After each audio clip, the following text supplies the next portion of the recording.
Good afternoon. Welcome to the August 11th meeting of the Metropolitan Area Planning Commission. It's the 10th. I'm sorry. I'm always a day ahead of myself, an hour late and a day ahead. I will call this meeting to order and ask that we begin with the introductory comments, please.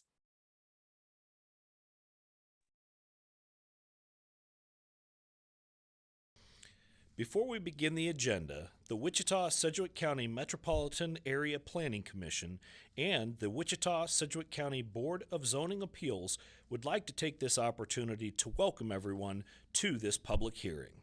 For those in attendance, copies of the agenda for today's meeting, the public hearing procedure, and Planning Department staff reports on all agenda items are available in the lobby. The Planning Commission's and the BZA's bylaws limit the applicant on a zoning, subdivision, or variance application and his or her representatives to a total of 10 minutes of speaking time at the start of the hearing on that item, plus up to 2 minutes at the conclusion of that hearing. All other persons wishing to speak on agenda items are limited to 3 minutes per person. However, if they feel that it is needed and justified, the chairman may extend these times by up to 2 minutes. All speakers are requested to state his or her name and address for the record when beginning to speak. When you are finished speaking, please share your name, address, and the case number on the sheet provided in the room. This will enable staff to notify you if there are any additional proceedings concerning that item. All speakers at the podium, please remove your face mask before speaking into the microphone.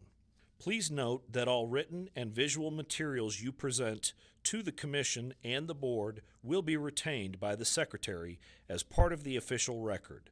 If you are not speaking, but you wish to be notified about future proceedings on a particular case, please provide your contact information to the Planning Department. The Planning Commission and the Board are interested in hearing the views of all persons who wish to express themselves on all the agenda items.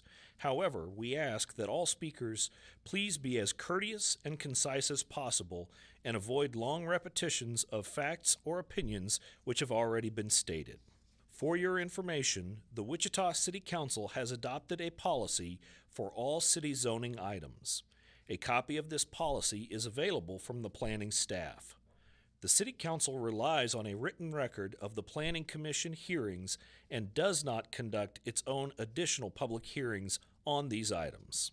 The decision of the BZA is final. Any appeal of a decision of the BZA is to the District Court.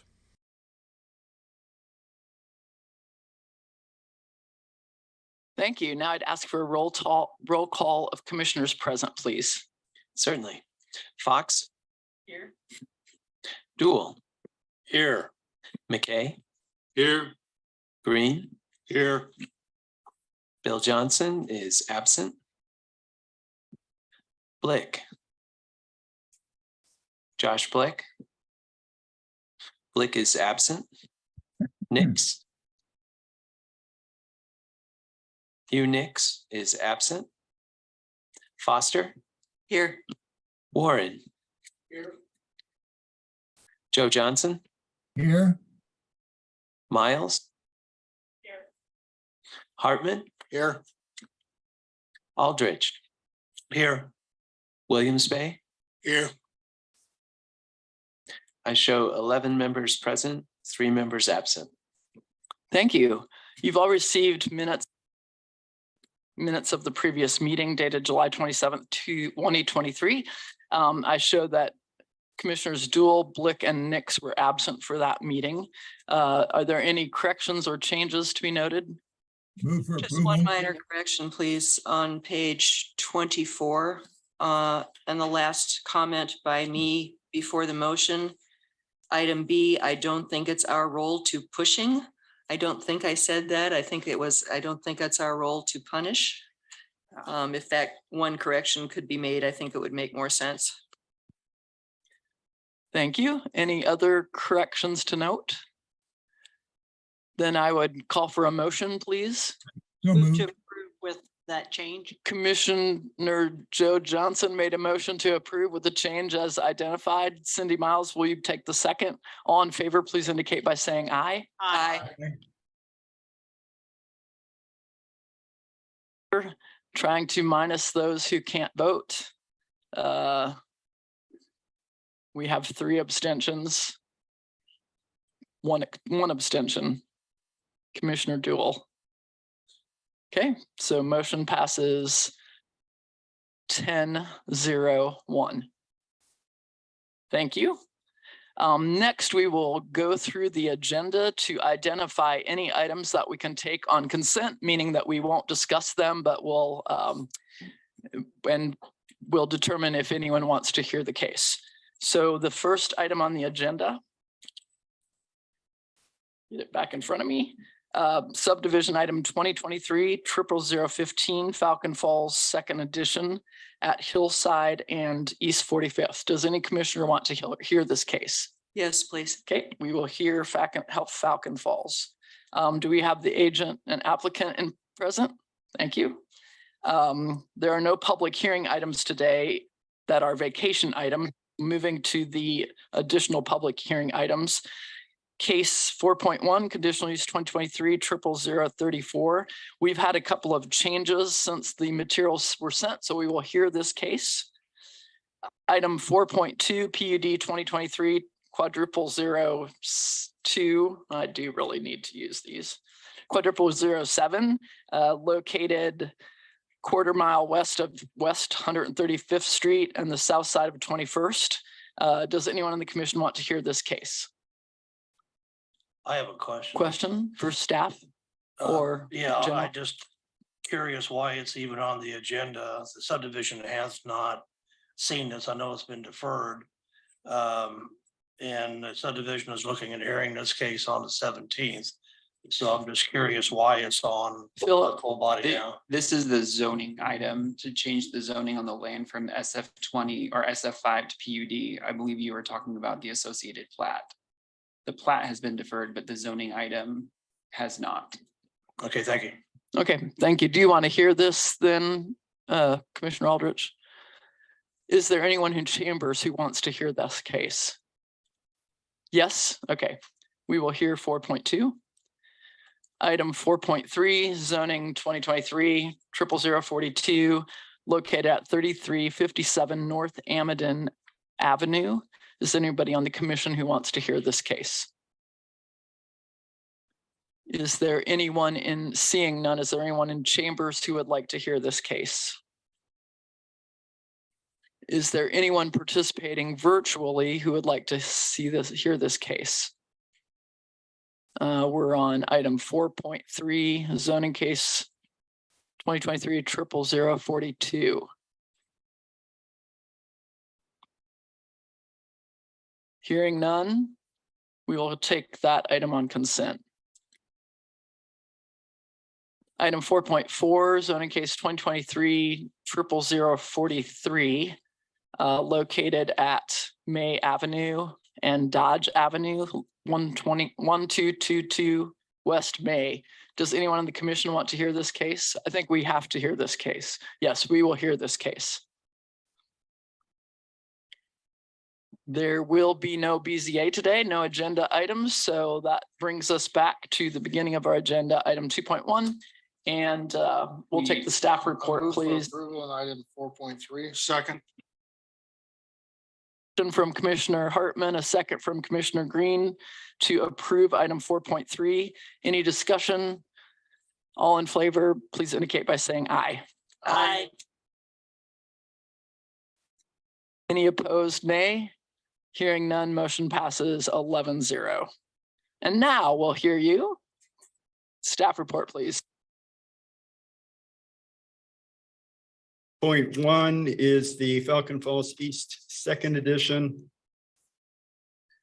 The property is located on the east side of Hillside, about a half mile north of 45th Street North. This encompasses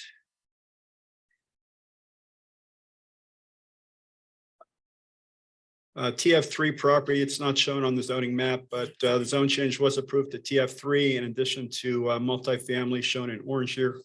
Next slide, please.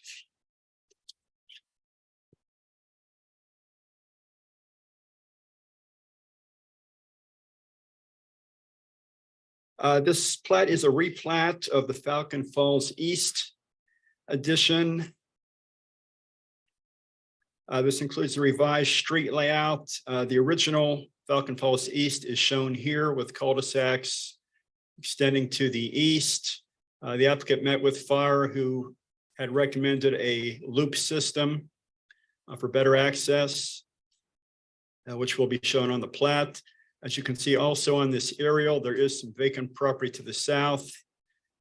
In this triangular area, there was not a connection originally on the original plat. And there is also there's also undeveloped property to the east. And there was a connection on the original plat shown right here. Next slide, please. This was a sketch plat. Next slide.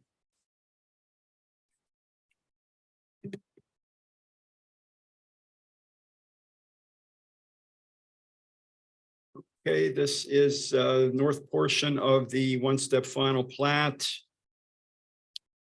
For the staff report, item A, Public Works required a water and sewer extension.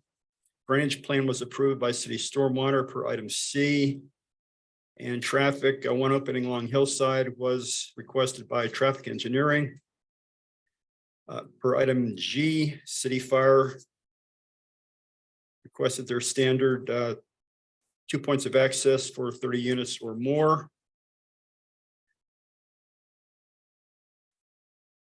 And for item H, the subdivision committee looked at the options here for a connection to the east and a connection to the south. Of course, this would be for the future. There's nothing proposed at this time for this property to the east and for the property to the south, which is on the next slide.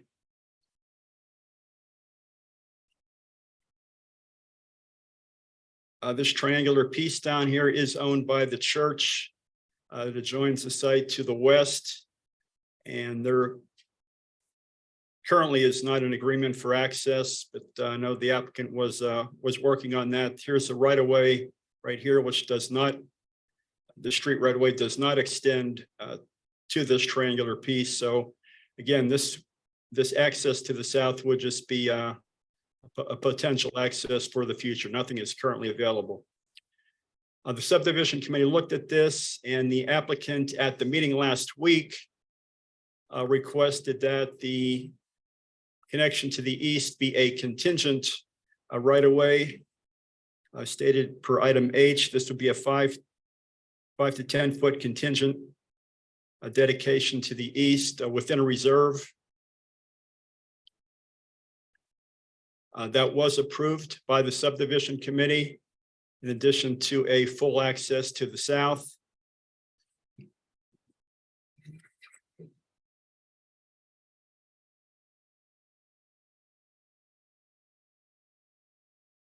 This is a bike path shown in the reserve, which the applicant will be denoting on the final plat tracing. And that concludes staff comments. Any questions for staff? Questions for staff at this point from the commission? Okay. Thank you. Next, we would then call for the applicant or agent. And you have 10 minutes. Good afternoon, Phil Meyer with Baughman Company, agent for the applicant. Jay Russell, the applicant, is here with me today. If you have any specific questions for him. At the subdivision committee meeting last week, we asked that there be platted a 5 or 10 foot reserve here at the end of Kite Street as a contingent dedication. With that contingent dedication, we have no problem with that being for emergency access and set up that way, so that as this ground develops to the east, we know there will always be an emergency access through there, we're okay if a full connection occurs based on the layout of this ground, but one of the issues that we're running into with a lot of the developments is this thing could come in here and just design to south half to where the easiest way in and out through this development is right through this one. And Jay's running into problems with that on multiple locations. So we would like it to be contingent, so there is some control. That's going to be the planning commission at the end of the day and city council, but we would like a layout done on this property that encourages most of its traffic to go to 53rd rather than shooting through the subdivision.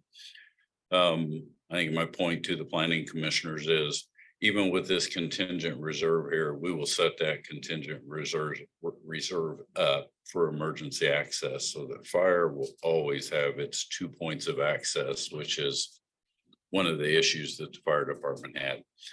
So with this revised plat that you're approving today, Jay did meet with the fire department. We came out with a layout that works better for them than the way this is platted today. We could develop this plat that's there today. It's platted, it's ready to go. We can put in that infrastructure. He's trying to come up with a better layout, not only for himself, but one that works better for the fire department. With that, I'll answer any questions you have. Do you have anything you want to add? Questions for the agent? Okay, Commissioner Aldrich. I'm sorry, did you say that you did work things out with the fire department on the access? Well, I'm saying before we ever filed the plat, while we were developing the revised plat that you're approving today, we met with the fire department to try to come up with a better overall design. We realized that this is the access point off Hillside to this today until something develops here. Jay has met with the church. It plans on doing something down here someday. So when those happen, we're leaving this full access here. This one, we're just asking for the ability to have some input as to how this land uses this access point. Okay, thank you. Additional questions at this time for the applicant or agent? I've got a question on item H. It says that if it's zoned SF5 or TF3, that it would be full access. If it's anything other than those two, then you would be requesting to have no access coming in from the east. I don't think we're being that specific. I think we're trying to look and make sure that there's a design done on the ground to the east that just doesn't pour 70% of its traffic through the subdivision. That's what we're looking for.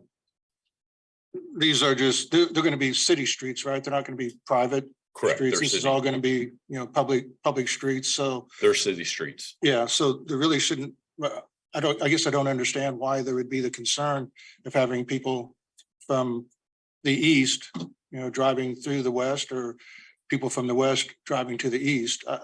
Full access just seems to make sense, especially when you're trying to have some connectivity between neighborhoods. Yeah, we've run into problems with many of the developments where half of the subdivision that adjoined it to the east is going through the subdivision. It's just turned out to be problematic. So Is that what a public road is for? that's why we're asking for a contingent to some level so that there is some control on that. I have a yes or no question for you, and I think you can answer it on behalf of your client. Do you believe that regulations in this regard need to be readdressed related to connectivity, especially as density of various developments is increasing? Yes. Yes or no answer. Yes. Okay. And He wants to go beyond yes. I knew he would. But what I would like to suggest is it seems like we are running into some connectivity questions over and over at the subdivision level. So I feel like it needs some deep and some support to get to some new regulations. And I think efforts in that regard are well underway. Maybe not moving as fast as they could. So I have asked that the next subdivision committee, we really address some issues and get together some questions that the MAPC and subdivision would have that we need to, really outline to see that we can address these things more consistently going forward or uncover the various issues. So, Mr. Russell, you spoke at length at subdivision. Here's the number one thing I want to say. J. Russell, 2738 North Curtis. What I'm running into is that these people will live in this project for 10, 15 years. Then all of a sudden, this property gets developed over here and they funnel all of their traffic down through this community. And the people are not happy with it. I got 4 or 5 examples. I'm sure at the next subdivision committee meeting I can discuss, but we're trying to put some kind of safety valve in here so that at least a governing body like this can look at it and say, you're going to cause undue traffic shoved down through that community to get out onto Hillside. If you look at how this is all laid out, there's no access to 254 over here. These people are going to come through here like this to get back into Wichita. From this subdivision, they can get over to Hillside and come back around. But if they would design this so that there's an access point to this that doesn't dramatically push all the traffic through there, I think is perfectly acceptable. If you look at this plat over here that we did, there's an access point right here, but you can tell that all of this traffic in this area, none of these people over in through here are going to want to go like this to get out. So it's just a discussion that we'd like a safety valve for these people so that a governing body can make a decision on how much traffic is going to flow through there instead of some developer just taking the path of least resistance. Thank you. You have a question for the applicant?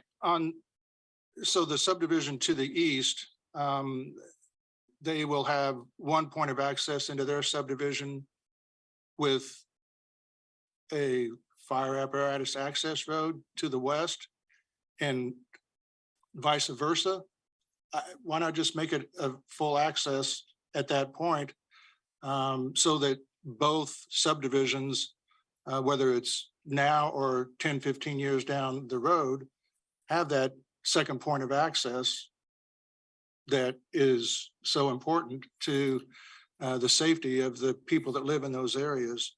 The other issue I have is the access point to the south.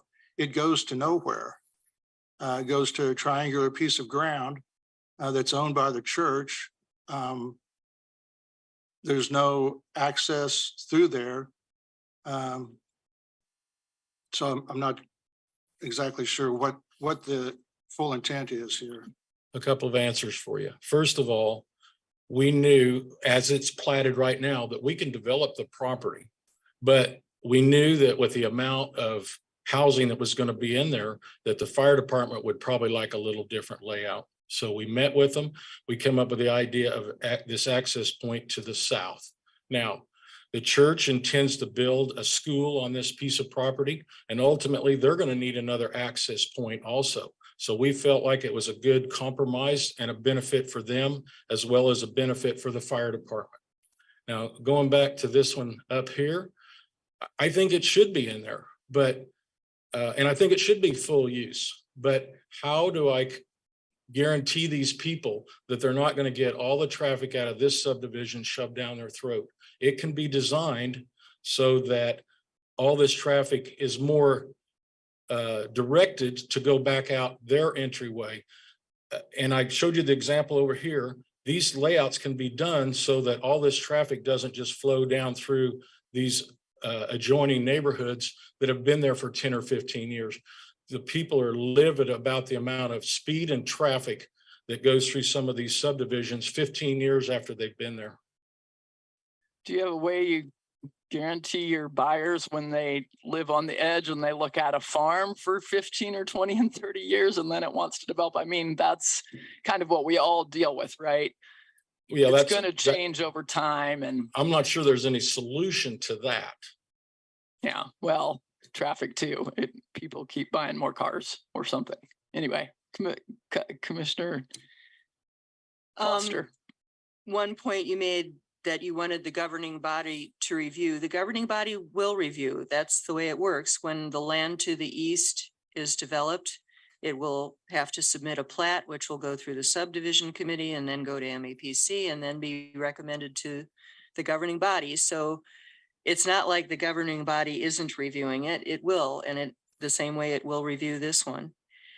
The second point, I agree with Ann. I don't think you can guarantee to anybody who buys property that nothing will ever change and the traffic will be just the same.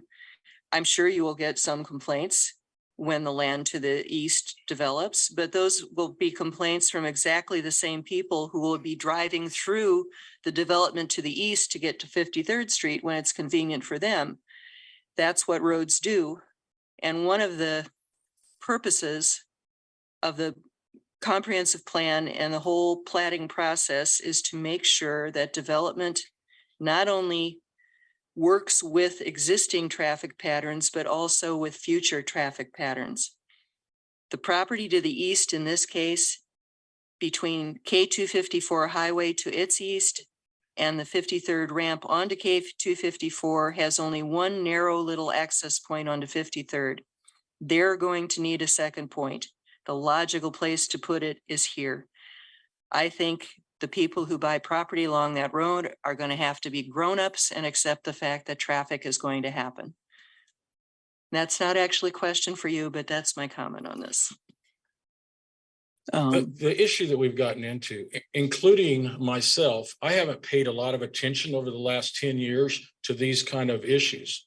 But when a property that we did at 29th and Hoover called Sandcrest, when that access point was finally put in between Emerald Bay, which is off of West Street and north of 21st Street, all of 115 of those houses were all directed to go back through Sandcrest to get over onto Hoover to go west. And the people were livid about it. But my point is, I wasn't even paying attention to it until I seen this. And I think that staff turns over on a regular basis, either in planning or engineering and fire. And we need to have some kind of a little safety valve there to make sure that everybody looks at this, to make sure that we're not putting undue traffic into one subdivision for the benefit of another. The two biggest complaints that engineering gets of all their complaints is volume of traffic coming through a neighborhood and speed. So we've had over the last 2 years, numerous meetings about this conversation, and the conversation with engineering was about 3 weeks ago, and they're very aware of it. Their position is, let's try and do some traffic calming. Well, traffic calming also includes how a subdivision is designed so that there's just not one major road that comes from the north down to the southwest, and all of this traffic is bled into that one neighborhood. I think we got to look for the future of these people too. Mr. Russell, that takes me back to my original question, yes or no? Is there a need to look at regulations in this regard at the broader sense and update things so that that gets addressed? Definitely. And okay, so with that, I would like to at this point say we recognize that need and will work with staff and then go to subdivision so that we can make sure we're making progress on getting that done, so we don't have to have this debate at every juncture, if that makes sense. Yes. We do have to address this one today. And I think hearing this case today was so the larger MAPC could hear some of the issues that are arising around connectivity, and they are very valid points that we need to be considering. So thank you for your testimony and for helping enlighten us as to the issues that arise when we have these single points of entry and exit with contingents for safety. Any other comments at this point? Is there anyone in chambers who would like to speak on this item? Is there anyone participating virtually who would like to speak on this item? Hearing none, we will bring this back to the commission, and Commissioner McKay has a question. What we're looking at here, this plat, this is what we're looking, we were talking about. We're looking at So today. This is the plat that we're basically looking at. Right. One comment. off of 53rd Street, 53rd Street elevates to go over 254. I don't know where it is in relationship to this overall plat that you show here. Ms. Foster made a point a while ago that there's a small area up there. So I don't know if that's been studied or not. Second thing is that I don't disagree with what they're talking about. If the ground to the east ever gets subdivided, it's going to be pretty touch and go. With that, I'd like to make a motion that we approve the subject. We have Commissioner Van Zant. Did I ask for virtual? You did. Okay, I'm sorry. I believe I asked, did anyone virtually want to speak on this item? Okay. None virtual. We have a motion. Do I have a second? I have a motion from Commissioner McKay, a second from Commissioner Jewell to approve with I'd like to make a recommendations. substitute motion or, oh, sorry. Yeah, comment that I have is, again, traffic engineering, fire. They all looked at that, staff looked at it. They worked with the developer to come up with some plans and ideas. They approved it. Subdivisions approved it. And that's my comment on this. Okay. You're offering a substitute motion, Commissioner Foster. Yes, staff came up with a recommendation, but the recommendation was for that to be a right of way, fully open, not a contingent, not dedicated or easement. It was to be a right of way and to allow a future connection to future development to the east. That's what staff recommended, and subdivision committee, some of subdivision committee, it was not a unanimous vote, disagreed with that staff recommendation. I would just point out that safety is the issue we tend to focus on, and that's perfectly reasonable. Fire access is the most important part of this, perhaps, but it's not just fire access. It's a whole bunch of other things, including traffic patterns and utility access and social connections and people being able to bike and walk. Sorry. All right. So having said all that, I would like to make a substitute motion that we approve as per the original staff comments with the east end of, what is the name of that street? Kite, which the east end of Kite Street being a right of way, not a dedication. I have a substitute motion on the floor. Is there a second to the substitute motion? Yeah, I'll second. We have a motion and a second to accept with the original staff recommendation. Commissioner McKay. Question on the motion. You said right of way. It says in full open public right of way, what the applicant asked for in the subdivision committee was to take 5 or 10 feet on the east end of that and essentially leave it as a stub street, but with a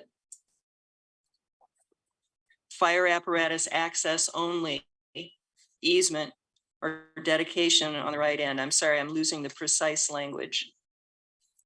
But the goal was to make sure that in future they would have more leverage to make sure that there was not a connection there. And my belief is that there needs to be a connection there. The development to the east is otherwise going to be left with one access point for the entire development. And I don't think that's reasonable. And eventually what is going to wind up happening there is that it will probably be a two-way fire apparatus access road. So that development to the east, because there'll probably only be one point of access for that development, and they're going to need to have two, and that would be at Kite Street. And this subdivision that we're looking at today needs to have access to be able to get out. So, Commissioner Jew, you had a question that you asked of Commissioner McKay. Is it something that we'd all benefit from? Understand exactly where that access point is. Mr. Okay, Jewell, can you okay. please use your microphone, please? Okay, any additional questions or comments? We have a motion and a second. Can I Substitute just motion in a second. clarify for anybody who might be thinking that access point to the south we talked about is a potential future access point of any use? It isn't. It will only reach to that little triangular piece of land, which connects to absolutely nothing at all. So it's necessary to access that church property, but it's not ever going to be a fire access point. So the only two potential fire access points, given the waterways we're dealing with, is the one onto Hillside and the one we're talking about to the east. That's the two for both, for this development, and it'll be one of the two for the future development to the east. Any other questions or comments?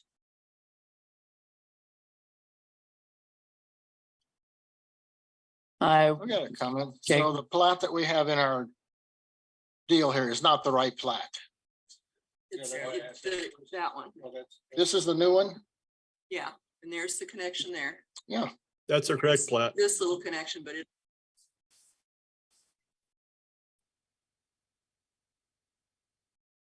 Yeah. Commissioner Williams, did you have a question? Are we saying that this south connection will never connect to the cul-de-sac at the bottom there? True. It does not. I said, well, No, I have. there's, well, it's very unlikely because that's privately owned property. The two landowners at the east end of the cul-de-sac would have to agree to sell property to allow for a right of way.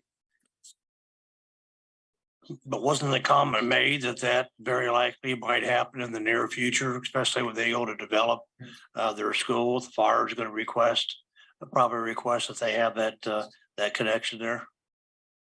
Or did I misunderstand the? I missed the first part of your question.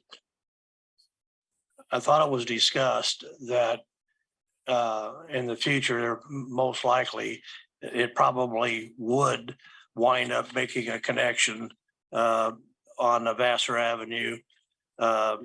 If when the church, I guess, is going to develop a school there, and more than likely the fire department is going to request that they have an access there.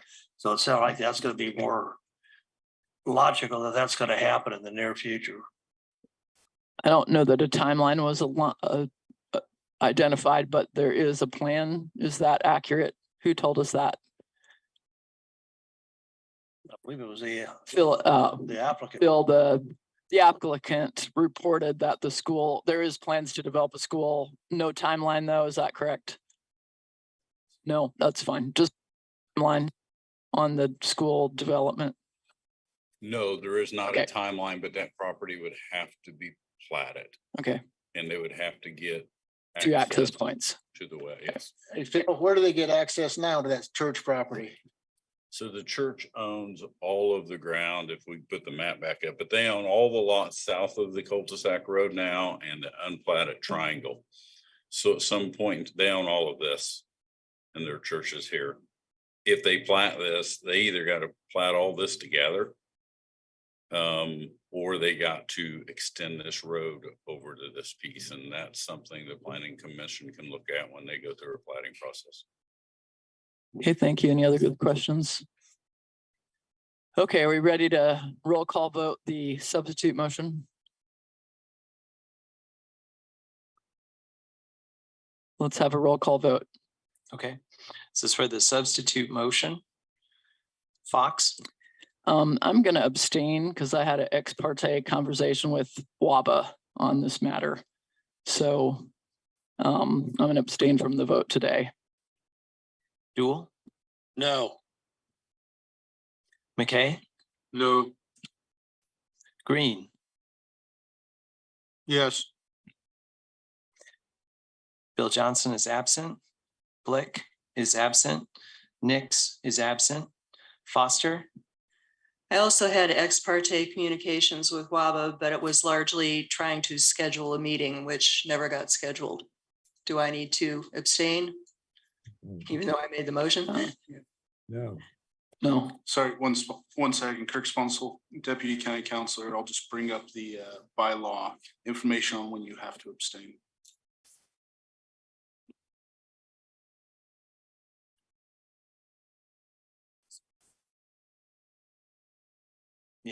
and it goes away.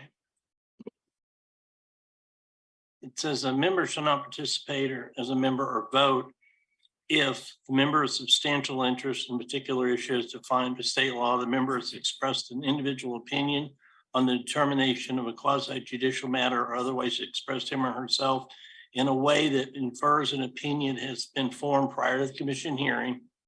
The member owns property or is a prospective purchaser of property included in the application. The member owns property in a statutory notification area, or the member has an ownership interest in a business or other entity that is an applicant. In this case, if you have expressed that you formed an opinion, it would be appropriate to abstain. Otherwise, you don't have to.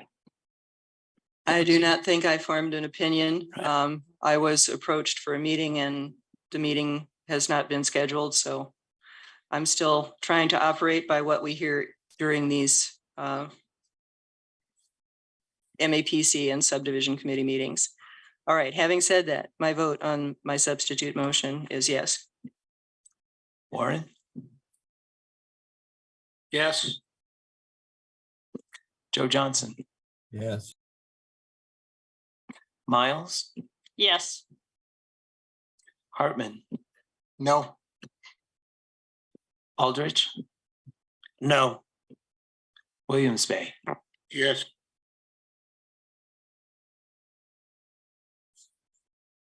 We have 6-4 with 1 abstention.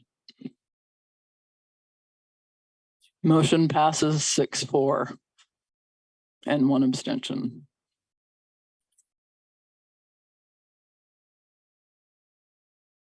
Next case. Find you. The next case is condition use 2023-0034, and Grant Ellis will present the staff report. Thank you, Grant. Grant Ellis with the planning. On 2023-0034, there has been a change to the staff report. There's an updated site plan. The applicant is requesting a conditional use to allow an accessory apartment. It's zoned rural residential district. It is a 6.59 acre site, and it is located at 3745 South 159th Street East. The property is currently developed with a single family dwelling. Next slide. The character of the area is rural and low density residential. The properties to the north, south, and west are zoned rural residential, and the property to the east is zoned rural estate. The property to the south of the subject site is agricultural land, and the properties to the north, west, and east are developed with single family dwellings. Next slide. It is in conformance with the community investment plan. The community investment plan identifies the site as being a rural growth area in the 2035 urban growth areas map. Next slide. According to the site plan, the applicant plans to construct a 30-foot by 30-foot accessory apartment. The proposed apartment is located 225 feet east of the property line and 120 feet north of the existing fence. The Wichita Sedgwick County zoning code defines an accessory apartment as a dwelling unit that may be wholly within or may be detached from the principal single family dwelling unit. Accessory apartments are also subject to supplementary use regulations, which are listed in the staff report. The property uses wastewater lagoon for the septic system, and water is provided by the Sedgwick County Rural Water District 3. The property is unplatted. The subdivision regulations state that any expansion of the resident is exempt from the platting process. There has also been no zoning cases in relation with the property. The recommendation of for this case from the planning staff is to approve under the following conditions. The accessory apartment shall remain accessory and under the same ownership as the principal single family residence, and the ownership shall not be divided or sold as a condominium. The exterior materials are to be complementary with the main structure. Water and sewer services shall be shared with the main structure and provided in compliance with the Sedgwick County Sanitation Code before a building permit is to be issued. Electric, gas, telephone, and cable television utility service may be provided as separate utilities. The applicant shall obtain applicable permits, including but not limited to building, health, and zoning. This will include submitting plans for review and approval by MAPC. Development and maintenance of the site shall be in conformance with the approved site plan. And also, if the zoning administrator finds to be that there's any violation of the conditions of the conditional use, the zoning administrator will be able to enforce the remedies set forth in the zoning code. This recommendation was based off of the golden rules that we go by. I'm going to make a comment about the last one. We did receive one comment in support of the accessory apartment. If we could go to the site photos.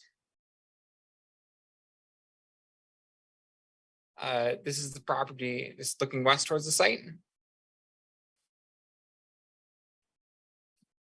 This is west towards the proposed accessory apartment location. Looking south towards the site. Looking north away from the site.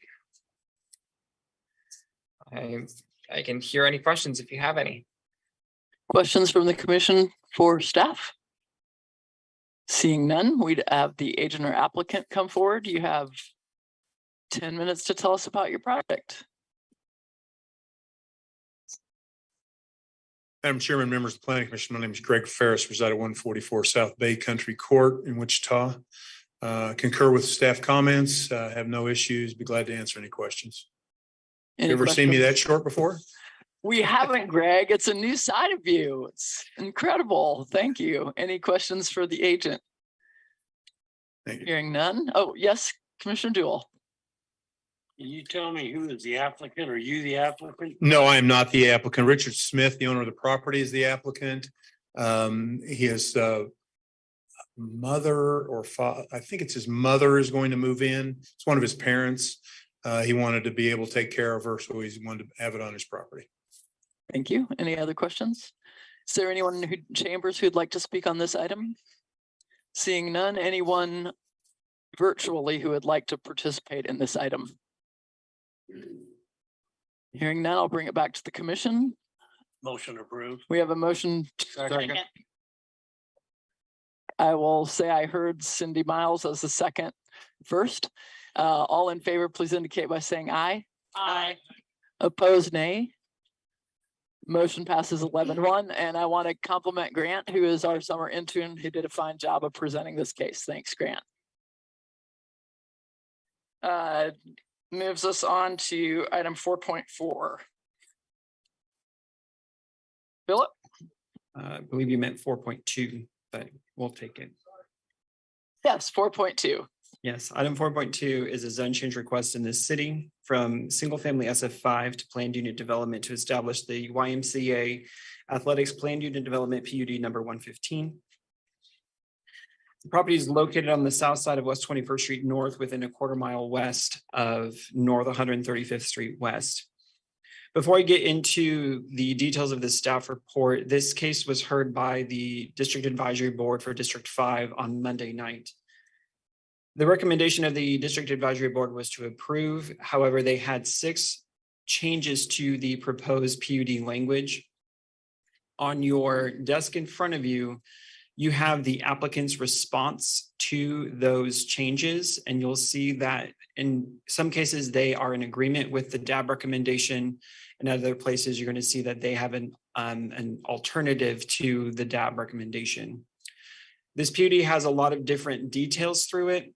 I'm going to walk through it very methodically, and my plan is to address the DAB recommendation and the applicant's response to that recommendation as we go through, so we don't go through the staff recommendation and then have to circle back and talk about the DAB recommendation and what the applicant is going to go through. So hopefully we'll keep it all straight, but I'm sure we'll get to an end here eventually. So the applicant is proposing this zone change in order to primarily establish athletic fields associated with the Northwest YMCA. The Northwest YMCA is adjacent to the north and east of this site. They currently have their indoor gym facility with some athletic fields like a baseball complex, baseball, softball on the north side of the facility, north of the site. The primary function of the subject site would be to develop outdoor athletic fields that primarily fit the bill of outdoor recreation and entertainment. They also included the word indoor as well, just in case they happen to construct a facility to allow some indoor recreation and entertainment as well. It is important to note that the word entertainment in this context does not mean the word entertainment as we typically discuss with like nightclub in the city type of uses where it's live music, DJs, bands, things of that nature. The word entertainment in this regard is the fact that people are allowed to come and spectate towards sporting events or other games of skill. So if they wanted to have a band or a DJ or a rave or something like that, which of course they wouldn't, they would need another zoning action. So the entertainment aspect of this does not cross paths with entertainment as defined by the Wichita Municipal Code in Chapter 3. The use is not considered park and recreation because it's a private entity looking to provide the use. If this was a public entity like the city or the county or like an HOA, then it would be considered park and rec. Something interesting to note that if it was a public agency, park and recreation would be allowed by right within SF5. This is a private entity looking to do indoor and outdoor recreation and entertainment, so therefore it requires the zone change. The PUD was chosen because it allows the tailoring of the zoning classification as opposed to if they needed outdoor recreation, they would have to jump all the way to general commercial. And you didn't necessarily want to open the door with all of the other types of uses in general commercial. So this allows them to tailor very specific uses onto the site instead of opening up a broad zoning classification that could have other ramifications in the future. The PUD proposes hours of operation for outdoor uses. So if it's indoor recreation and entertainment, these hours of operations will not apply to that. It's just for the outdoor functions of the site. The original request was 6 a.m. to 11 p.m. Sunday through Thursday and 6 a.m. to midnight Friday and Saturday. The district advisory board's recommendation limited it to 10 p.m. 7 days a week. There's no distinction between the weekdays and the weekend. They limited it to 10 p.m. 7 days a week.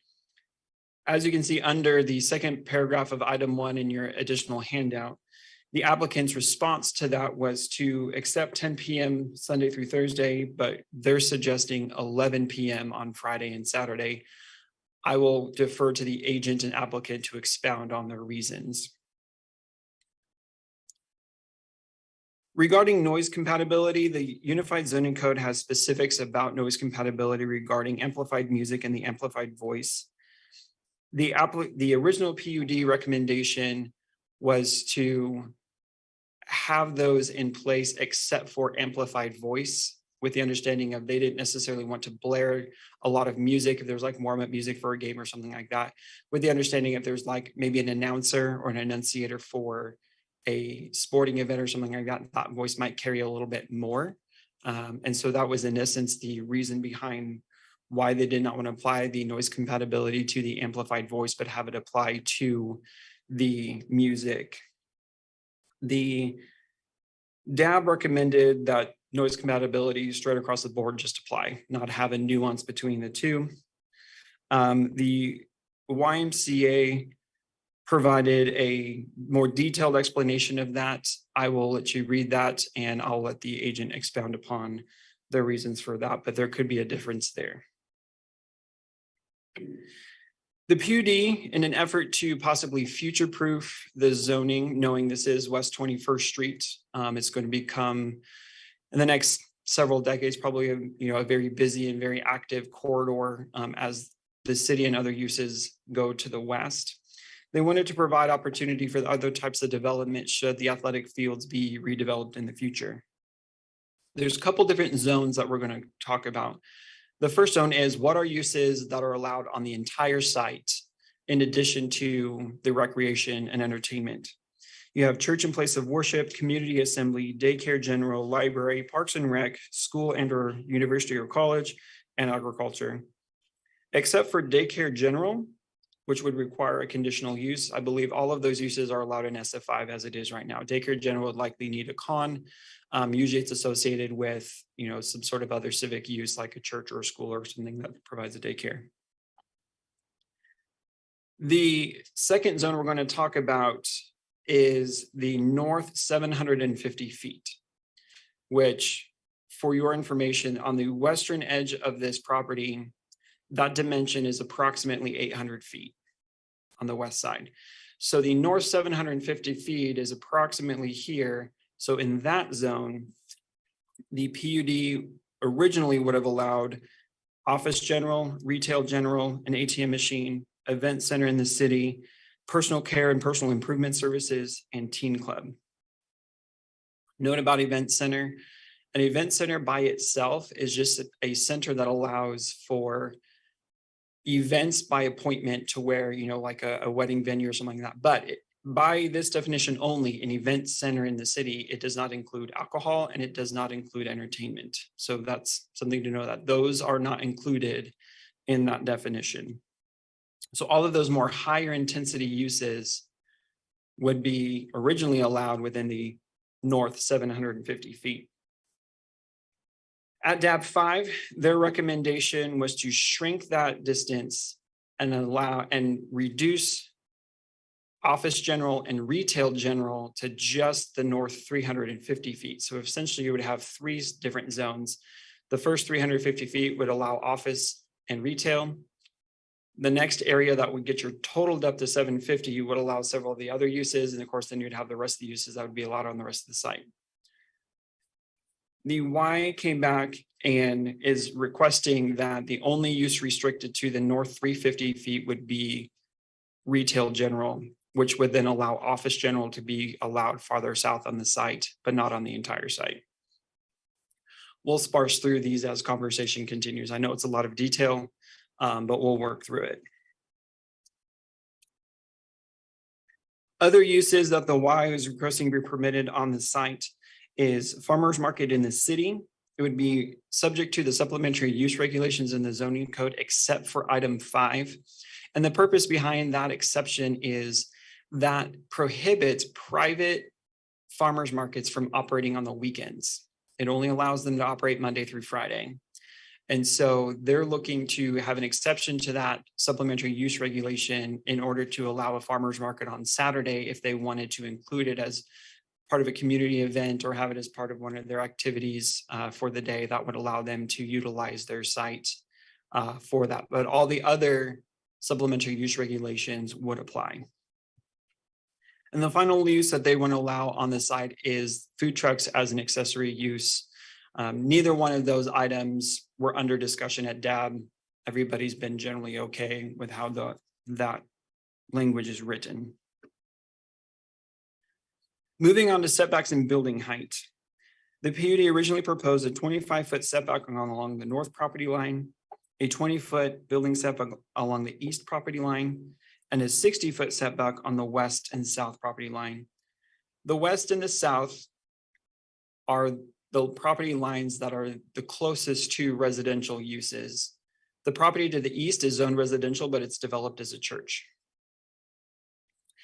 The discussion at the DAB was because this is generally more of a commercial use or could have commercial uses in the future, if it were in a community unit plan like the YMCA is on the north side of the street, the minimum setback according to CUP regulations, a community unit plan regulation, would be a 35-foot building setback along an arterial road. The recommendation included a 35-foot setback on the front so that it lines up with a community unit plan, knowing this could be commercial development, and that would have been standard at that time. The Y's response to that is that they're okay with a 35-foot setback. They didn't have any issue with that. Building height. The PUD would allow building height per limited commercial zoning regulations, which would allow a building up to 80 feet as long as it met building height compatibility standards. Those would be enforced, which limits the height of a building to 35 feet within 50 feet of a property line next to TF3 or more restrictive zoning. The DAB recommended that the height be limited to 45 feet, and the YMCA does not have any issue with that recommendation. Lighting. In general, they requested that lighting be per the standards of the Unified Zoning Code. That requires light poles within 200 feet of residential zoning be restricted to 15 feet in height. The two exceptions to this that the YMCA is asking for is that not be required along the east property line, since the property to the east is developed non-residentially with a church, and the church's lights are taller than that. In addition, they would like that on the other portions of the property, if they wanted a light taller than 15 feet within that 200-foot area, that they'd be allowed to submit a light study to the planning department for review and approval, basically proving that though we're having a taller light, that there wouldn't be any light trespass or detrimental impacts from those taller lights onto neighboring properties. The DAB recommended that the light study be required, but instead of planning department approval by the zoning administrator and the planning director, that the approval of the light study would actually come to the planning commission. They wanted to make sure that it had a broader spectrum of review than just an administrative role. Parking and sidewalks. Parking would be provided per a parking study. And the DAB had the same recommendation of, instead of the parking study being approved by planning administration, that the parking study come to the planning commission for review to ensure that a parking study could allow them to have a lower parking number than technically required by the zoning code, with the understanding that they could have some shared parking across the street with their current facility. The concern from my perspective after hearing the DAB was there may be times that the facility to the north, based on its functions, if baseball season is in session, where their parking is full, but then they also have corresponding soccer or tennis or whatever events are happening on the south side, that they actually might not be providing enough parking for everything going on, which could cause concern of spillover parking onto adjacent roads and streets and people trying to cross over people's property to get on site. And so they wanted to ensure that, again, not just an administrative role, but a broader review to determine, does that parking study really provide adequate parking on the site? Signage for the property would be per the limited commercial zoning district. For the sake of time, there was no issues with that. Staff feels it's appropriate type of sign regulation given its location. Screening and landscaping. The PUD will not require a solid screening fence. However, the Y does intend to include a fence that would be for security purposes. It could be a solid fence, or it could be more of a metal fence, chain link, or wrought iron or something like that. But in terms of solid screening, they're not requiring it. In lieu of a solid screening fence, they're requiring a 15-foot landscape buffer with 30% of the trees being evergreen within, and then also a landscape street yard with parking lot screening along West 21st Street. A caveat to that is if a drainage detention facility along a property line creates a 100-foot buffer from the rear property line of somebody's property to where the detention basin portion of the property ends. So like the line of reserve A or something in the plat, if that's a 100-foot buffer, then they wouldn't have to provide those landscaping trees.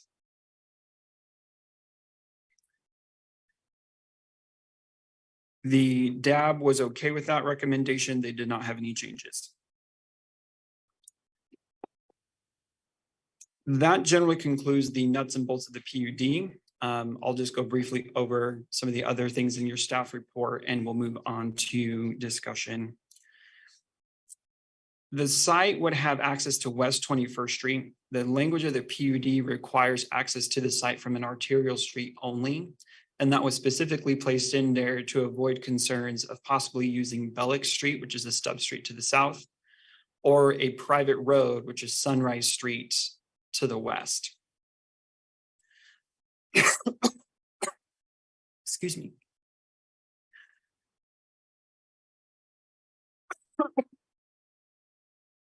"21st Street, sorry, at this location is one moment.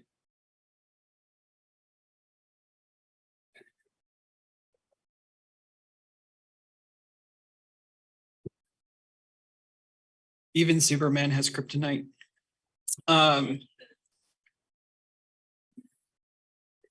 21st Street at this location is a county arterial. It's a 2-lane with open ditches. Discussions have been had with Public Works, traffic engineering, and of course, the plat is currently going to be under review as well. It seems to be a consensus that some level of improvement will likely be required in terms of likely maybe like a center turn lane or acceleration or decel lane. At least to the point of this development. Like we talked about, Sunrise is a private street. South Bellick is the paved local street that dead ends there. The comprehensive plan, Paul, if you want to go to the land use plan, identifies the site for new residential and new residential employment mix. With the new residential category, it doesn't just pigeonhole this for residential development only. That category also anticipates that some commercial might be developed based on market conditions, and it actually supports the possibility of commercial development in appropriate areas with market-driven factors. With this being along 21st Street, which is an arterial road, new commercial in the area or higher intensity uses in the area are generally appropriate. The new residential employment mix anticipates higher intensity development as well, possibly mixed with higher intensity residential mixed with lower intensity commercial. So again, the comprehensive plan is identifying that higher intensity uses could be developed along this on this site. The locational guidelines talk about compatibility standards regarding separation of uses with screening and buffering. The PUD addresses those. And again, even at DAB with the screening and the buffering listed in the PUD, there didn't seem to be any concern from that advisory board nor from staff regarding the screening, the buffering of these uses. Staff is recommending approval. Again, staff didn't have any changes to the recommended PUD language. However, we discussed the items from the district advisory board as well.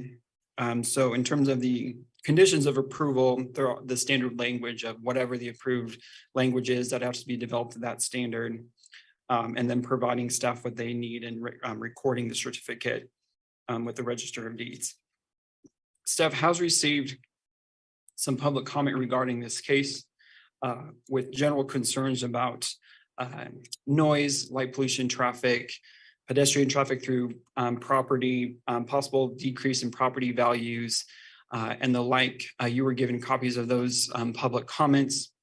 Those same general comments were expressed at the district advisory board on Monday night. With that, let's go through the site photos. This is looking south at the site. It's currently undeveloped or just an agricultural field. Next picture. I apologize, the previous picture was looking east at the site from Sunset. This is on Sunset looking west at one of the residential properties. Next picture. This is on 21st Street looking north at a portion of the property north of the site, which is a larger farmstead with some agricultural fields. Next picture. This is the YMCA, the Northwest YMCA located northeast of the site. Next picture. This is from the YMCA property looking to the southwest. These houses here are on the private drive. This is the subject site. Next picture. This is looking to the south-southwest. This is the subject site. This is the church to the east of the property. You can see some of the rear of the residential properties south of the subject site. Next picture. This is from the church property. This is the subject site with the taller grass. And then again, here's the backyards of the residential properties south of the subject site. Next picture.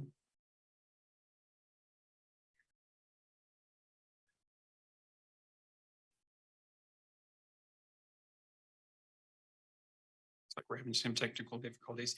Generally get the gist. It's an undeveloped properties with residences to the west and to the south.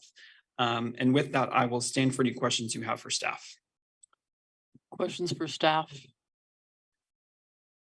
The sports that they're playing on here, baseball, soccer, and flag football were listed, I think. Somewhere. I will defer to the applicant and agent on that. Remind me the fencing height that would be around this. That was just right. The PUD was not requiring any fencing. If the buffer. If the YMCA chooses to put one, the restrictions of the zoning code say that it cannot exceed 8 feet. Okay. Okay, thank you. Applicant or agent, please. You have 10 minutes and we'll take your name and address first. Certainly. Thank you. Excuse me, Brian Lindeback, MKEC Engineering, 411 North Webb Road on behalf of the owners and applicants.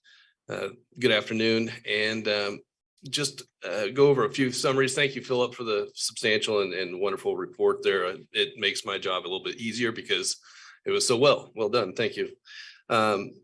The YMCA does plan to relocate their sports offerings that are currently at the Mays South campus. So that's the reasoning for this this change of zoning classification. And the subject property provides enough space for the facility to expand over time. And the Ken Shannon Northwest YMCA across the street does not have ample room for this sort of activity. And that was one of the things that was brought up in one of the letters, as well as brought up at the DAB meeting. The YMCA staff has, this important point, has communicated on a door-to-door basis dating back to earlier this year in April. They've continued these communications with the affected property owners nearby, just as a point to be very open and forthright with the neighbors. So that's been helpful, I think, in getting some feedback from them. The Northwest YMCA is at the beginning design stages of this facility, and as such, we don't have a site plan to offer to show you. But the goal is to continue to work on that site plan, presuming this zoning is approved, and I'm certain that they'll provide the general public a site plan to review at their facilities at such time that it's known. As far as the goals is to construct turf fields on this property that promote healthy activities for all ages. We've, as Philip alluded, we've been a very intentional designer on this property. We don't want to affect the neighbors as far as traffic on it. We've done so by limiting the access to the site, be it 21st Street or arterial streets. We've been very thoughtful in how we've designed the PUD in regard to lighting. While we don't anticipate having any substantial lights on the property close to the neighbors, we also recognize that things change. And if we wanted to, we think it's appropriate to have a lighting study done and provided that to staff for review and approval. And we believe that staff has the technical ability to do so without having to come back through planning commission.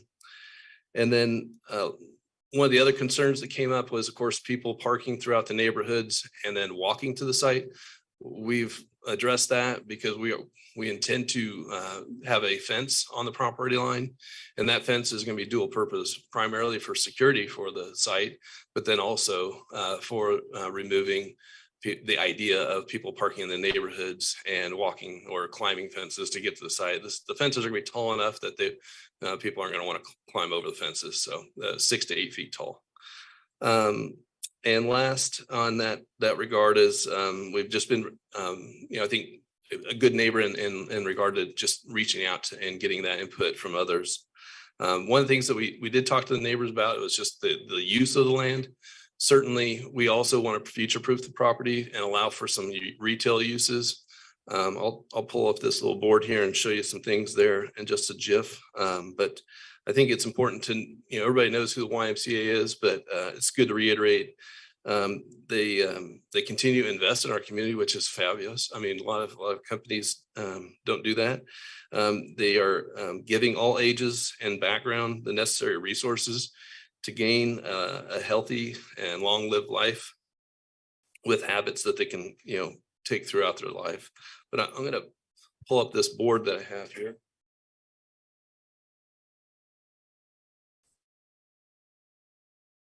So the pink is the setback area that's required per the PUD, and it's a substantial setback from the residential.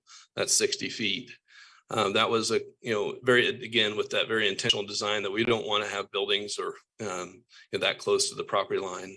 The orange line on the north, I believe it's orange, is that is the 350-foot mark that was referenced in the DAB comments. The green line on the south is the 750-foot mark. And one of the reasons we have the green line is for the allowance of offices. There's certainly, if you could switch to the zoning map, please, on the screen.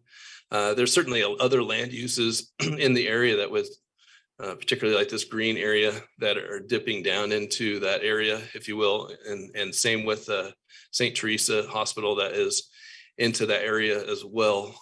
So there's a zoning character in the area of offices space being into that depth of, in the realm of 750. We just want to be able to have the ability in the event that we need to have an office, which we do believe we will for this facility, to have it more embedded into the site, deeper into the site, as opposed to on the front edge of 21st Street. So you'll see that in the response that we provided you.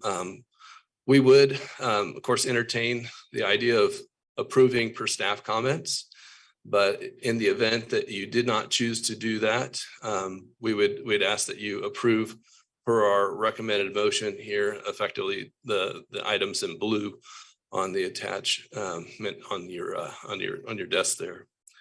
I think that pretty well covers it. I'll certainly answer any questions you might have. Yeah, what the sports that they would be playing there, can you clarify what those are? Yeah, I think it's the similar type of offerings that they have at the YMCA: baseball, soccer, softball, other outdoor sports that would be, on a field. And I didn't remember that this was replacing the Mays school system stuff. Do they have bleachers and like spectators at all these events generally? Yeah, the way that YMCA operates is that people bring their own chairs, but it's not necessarily the case. We would maybe put bleachers out there at some point in time, or maybe it's early on in the project. Right, it'll be a phased project where it'll grow over time. Philip, did you have a comment? I just wanted to clarify that, just to make sure folks know, the Mays South Athletics is not moving here. The Y is currently using the Mays South facilities and they're creating their own. So Mays South Athletics will stay on their campus, and this is just a YMCA. Thank you for the clarification, because there's a lot more people if it's the other way around. Yeah, thank you, Philip.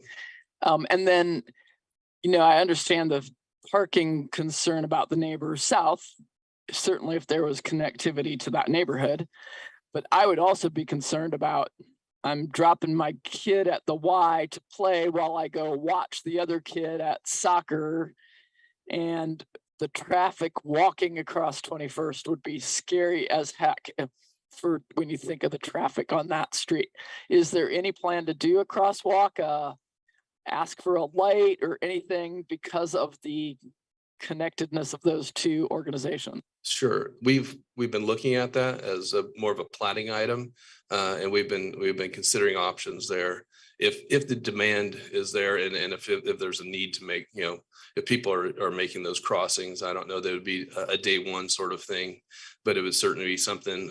Obviously the YMCA wants to protect their clientele and their, that's paramount. Thank you. Any other questions for the applicant agent? Yes. Yeah, Mr. Limbeck, did you say that you do support the recommendations as given by staff? That's true. Yeah, we would entertain that, and that's honestly why we pulled the case, so we could have it heard, is so that you would have these two options. If you hadn't chosen to go on consent, we would have the planning commission or the planner's recommendation. Okay, thank you. Okay, Commissioner Green. Yeah, could you explain again the location of the office building, the commercial, I don't see, is it commercial or is it just going to be offices for the YMCA? Yeah, so it'd be an office for this facility here. And if you're looking at the line on the map there, it would be the more southern one. We tried to pick a spot where we thought, it's really unlikely that we're going to go more south in there, but we've tried to give ourselves some leeway a little bit, since design plans are still far from being done. Well, I could see that office being multi-use as far as maybe concession stands or, public restroom facilities for the athletes that are participating in those events and the Correct. spectators. And if you read the staff report, we have allowed for other kind of nuanced sort of uses like food trucks and things like that. Again, we're not part of the necessary plans for today, but we also don't want to limit ourselves and for the future. Any other questions at this time? Okay. Thank you. Thank you. Now we would ask for anyone from the public who would like to comment. Is there anyone in chambers who'd like to comment on this item? Right, please come to the podium, state your name and address, please, and you have 3 minutes to share your thoughts on the. Reverend Jeff Miller, living at 1901 North Nicholton in the Silverton edition. I first have a question. Who exactly owns this property? Okay, and what we'll do during the public testimony is you ask all the questions you have, and then we'll ask the agent to come back and answer everyone's questions in a rebuttal. Okay, very good. I'd like to know who owns the it. property. Right. Also, just a comment made about the lights. There are lights at the church, and therefore our lights a little bit different. I dare say that the church parking lights will probably be different than the lights that will be constructed at this facility that is in number. Okay, I really, so I live there. I live there in Silverton, and use the Northwest Y. And I want to tell you, it's full. It's busy now, as far as parking goes. And you go adding more fields, more parking. The issue of parking really needs to be addressed, thought out, and addressed intentionally. Okay, because it's busy. We're full now at the Northwest Y. The other thing, I know the Sunrise Road because I ride bike clear out to 199th and come back. So I know what the Sunrise Road is. And if you're counting on that to be an access road, I think it's a foolish move. It's not, in my opinion, it's not an entry point or an access point. Okay, I think you need to think about that. Another thing too is, as I live out there, I'm 2 miles west of New Market Square. And one of the reason I like our location, so I can be 2 miles to all the restaurants, to Riggle, Warren West and whatnot, but I can get on my bike and man, within 5 minutes, I'm seeing wheat fields and whatnot. So I would like to keep some of the rural aspect of this facility, of this area. So I just say, as you're planning and thinking of approving this, think about, and I heard about landscaping, you want to do landscaping, and I also heard about fence. But if you can incorporate as much landscaping, green into this venture, I think it would be appropriate for the area, and I sure would appreciate it. Okay. The other thing, as far as I hadn't heard about this walkover bypass, I believe that if it's going to cost more money, and you're thinking about, well, if we need it down the road, I would say to you that you would show or example foresight if you would do it now, spend the money now. Therefore, when everything starts to happen and open up and people are running across 21st Street and whatnot, and you have this pedestrian problem, having pastored churches and whatnot, I say exhibit foresight now, have the foresight now to spend the money now, do the implementation now, and you have the issue addressed. You have the issue taken care of if you take care of it now. Thanks a lot. Thank you. Any questions for the speaker? Is there anyone else in chambers who would like to speak on this item?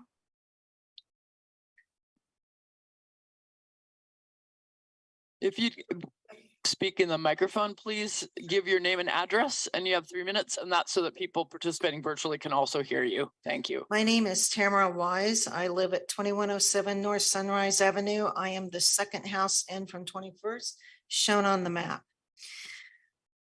I purchased my home on Sunrise Avenue 27 years ago for its peaceful, quiet area, as did other residents here. These proposed fields will change all of that. The PUD proposes that the sports recreation be exempt from the noise compatibility standards per section IV-C.6 of the UZC, which is stated in the PUD. In essence, allowing amplified voice to affect residential areas. This is going to disturb nearby residents and interfere with their quality of living in their own homes. If you look at that picture of my neighbor's home, it's shown in the looking west to the houses from the field. You can see how close those houses are to a narrow private gravel drive that 2 cars can't even go past. That's how close we are going to be. In addition, this noise issue would be able to begin at 6 a.m. through 11 p.m. through the week. Well, they've adopted this a little bit differently. Well, maybe. And midnight on the weekends. I would request that to maintain our peace and quiet, that it is zoned so that no projected music or amplified human voices shall be permitted if they can be heard within a 500-foot radius of the subject site. I think that's in the code. They're trying to change that. I would ask that more reasonable hours of operation are changed from 8 a.m. to 9 p.m. in order to also maintain neighborhood peace and quiet. Not everybody wakes up at 6 a.m. in the mornings, especially on the weekends. And 9 p.m. at night would give people an hour to pack up by 10 o'clock, and neighbors can still have some peace and quiet before they go to bed. You know, this morning I was out there at 7:30 a.m. loving the peace and quiet, listening to the birds, and it hit me, this is all going to change. Residents that have talked to YREP's Metro Planning Department and the developing agent for MKEC related to this project are receiving contrary comments as to whether or not there will be a fence. I'm hoping that since the fence is not in the PUD, but the Y is stating that this is going to happen, I hope that that really will.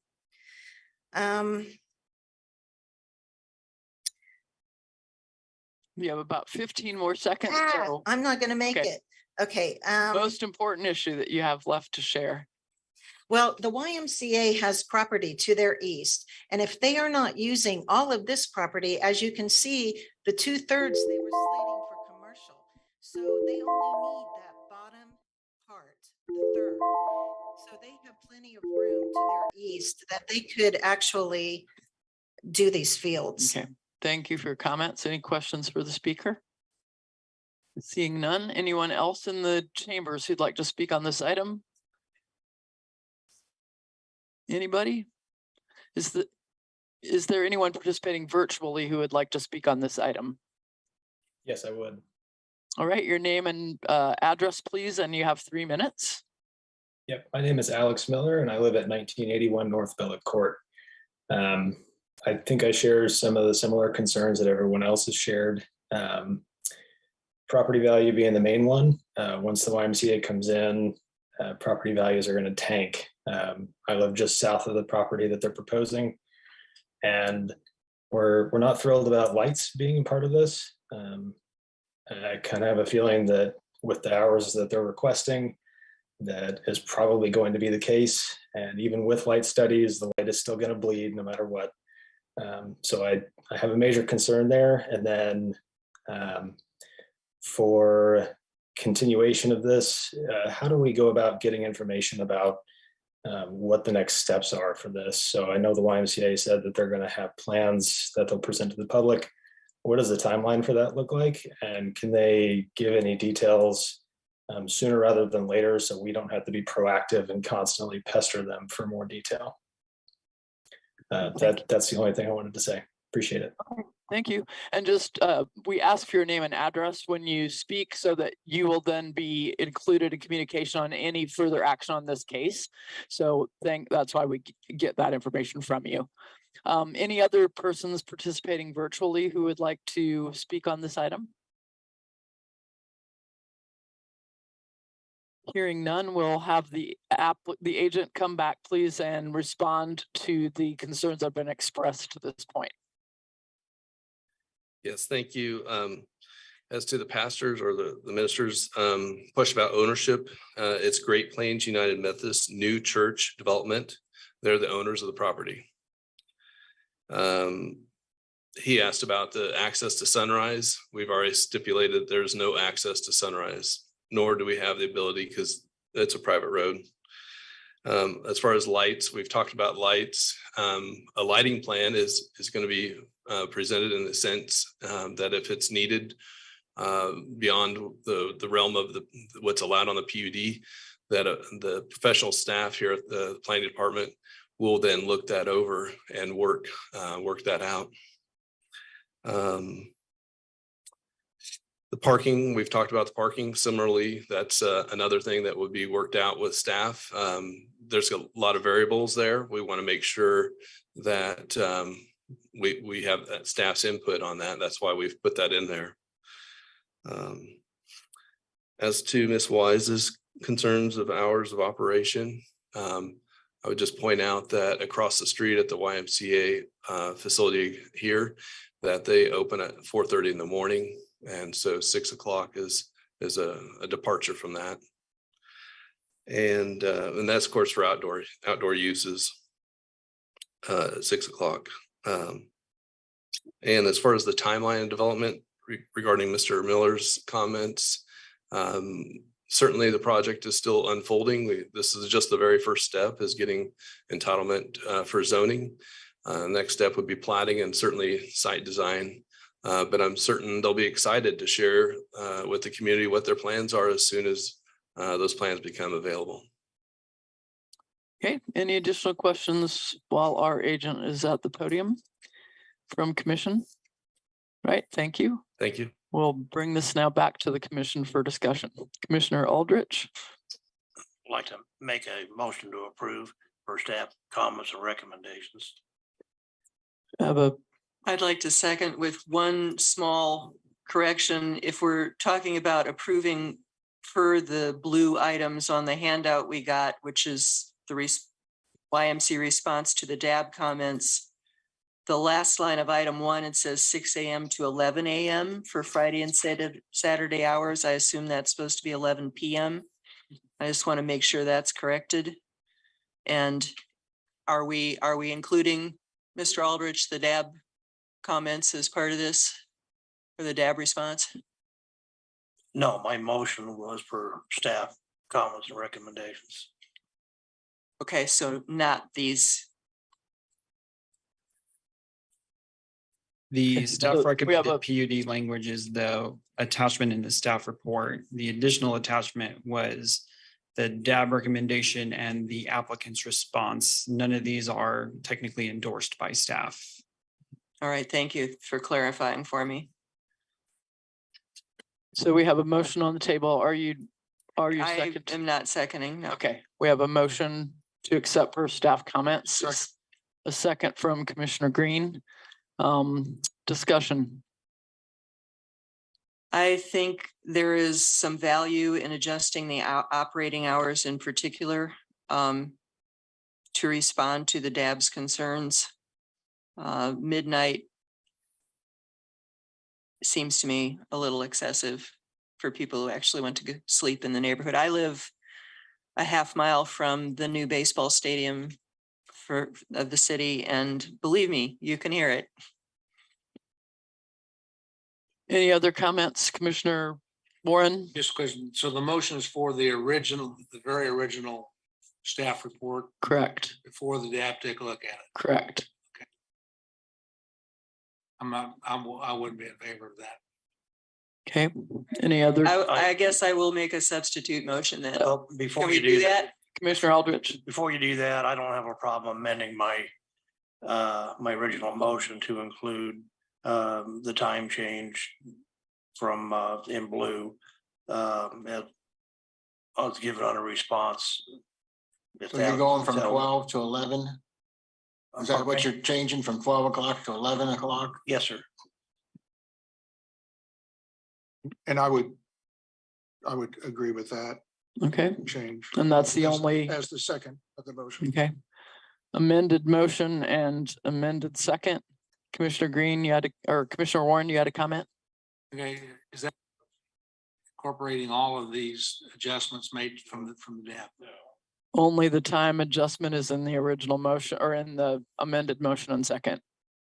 Commissioner McKay?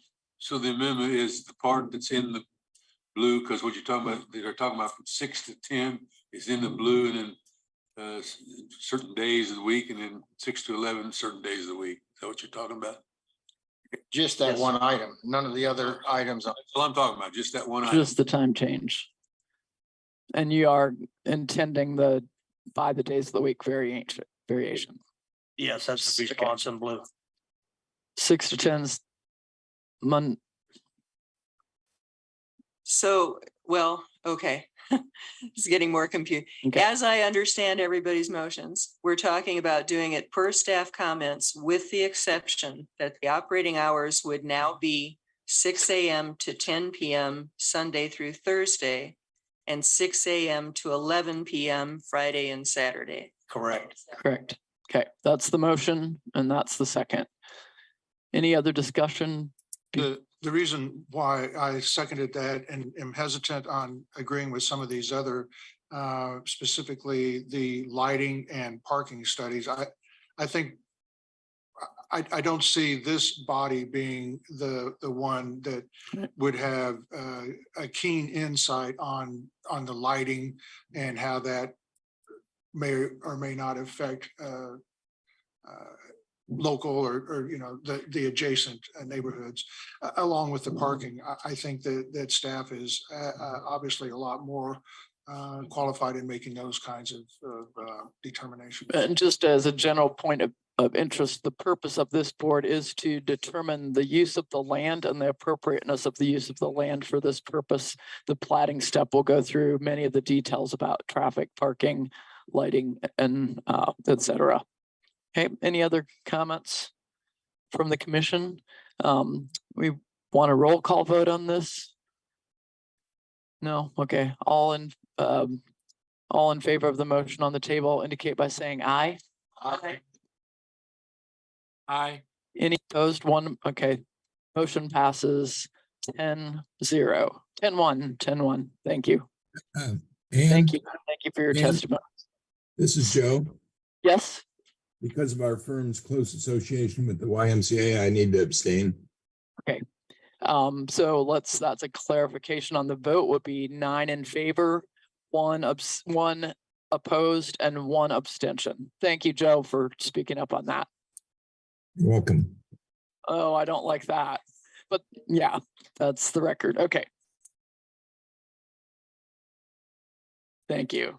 Now we are in case 4.4. I got my stack messed up last time. And report, Mamita. Hello, everyone. This is Momita Kundu from the planning, and I would be presenting zoning case 2023-00043. The applicant is requesting a zone change from B multifamily district to limited commercial district. The site is located at 1222 West May Avenue. Staff is recommending denial to the requested LC or limited commercial zone change, but approval for GO General Office District. If we can move to the aerial. The subject site is currently developed with a duplex dwelling and a garage. And let's go to the site plan now. The applicant intends to raise all the existing structures and redevelop the site as a parking lot for the adjacent neighborhood shopping center, which according to the site plan will also be extended. Let's go to the zoning map right now. The property abutting to the north is zoned B multifamily district and is developed with a single family dwelling. Property to the southeast of the subject site is zoned limited commercial and developed with a neighborhood market owned by the same applicant. The property to the northeast is zoned limited commercial and developed with a neighborhood retail. South of the subject site are properties zoned limited commercial and general office. West of the subject site are properties zoned TF3, two-family residential district developed with single-family residences. The site is part of an existing mixed-use corridor along the local street. In this area, moderate intensity commercial uses abut high-density residential uses in the north and west. As like any other commercial property abutting residential property, this also needs to abide by some standard screening and landscaping requirements on the west, in addition to the ones already mentioned in the site plan. The site has been platted in 1952, and there has been no previous zoning cases on this property. Let's look at the conformance with the community investment plan. Let's go to the map for that. 2035 Wichita Future Growth Concept Map identifies the site appropriate for commercial land use. The subject site is located in the established central area. If you look at the local locational guidelines provided by the community investment plan, which serves as a framework for the future land use decisions, the approval of the requested zone change to limited commercial may be detrimental due to the lack of buffer between the residential to the west and the higher intensity commercial uses to the east of the site. Also, it would permit a wider variety of uses than the general office, especially if commercial parking is the only intended use of the subject site. If the subject site is approved general office zoning classification, the future site development would be a good transition between the development existing on the commercial corridor to the south and east and the low density residential development to the west. The requested zone change of limited commercial is not in conformance with the Wichita Places for People plan. The Wichita Places for People plan emphasizes the importance of neighborhood context in ensuring the success of infill development within the ECA. Approval of the staff recommended general office zoning would allow the site to meet parking requirements of the neighborhood serving commercial uses in the adjacent lot, and at the same time would only permit uses of a lesser intensity on the site, ensuring future development could be integrated into the context of neighborhood. Based upon the information available at the time of staff report was completed, the staff recommends denial of the request to rezone limited commercial, but recommends approval changing the zoning classification to general office. At the time of publication of the staff report, the staff has received one public comment opposing the rezoning request as it may negatively affect their business. He's present here today in the meeting and has submitted letters of opposition on behalf of other neighbors, and that has been circulated to you as well. The case was reviewed by District Advisory Board 4 on August 7th, 2023, and has been recommended for denial. I'll go through the site photos one by one now.